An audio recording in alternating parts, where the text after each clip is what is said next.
Magandang umaga po mga kaibigan. Oras na pong magkape at pandasal. Ito po si Archbishop Chito Tagle ng Manila. Bumabati po ako sa inyo. Happy New Year! Pagnilayan po natin, ipakitang anak ka nga ng Diyos.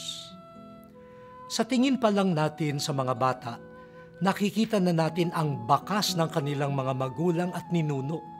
Ang kilay, kahawig ng sa lolo. Ang mga mata, kuhang-kuha ang sa tiyo. Ang timbre ng boses, katulad ng sa tatay. Ang pagngiti, siyang-siya ng nanay. At marami pang iba. Hindi maitatago kung kaninong anak tayo.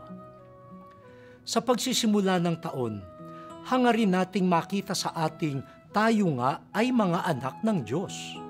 Paano yon?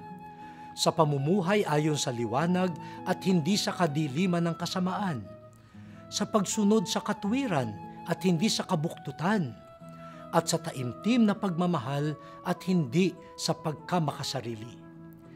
Ilan ito sa mga katangian ng ating Diyos Ama na sana'y mababakas sa ating pagkatao at pag-uugali. Ito po ang dalangin natin sa bagong taon. O Ama, salamat sa taong darating. Makilala nawa ng lahat na kami ay iyong mga anak. Amen.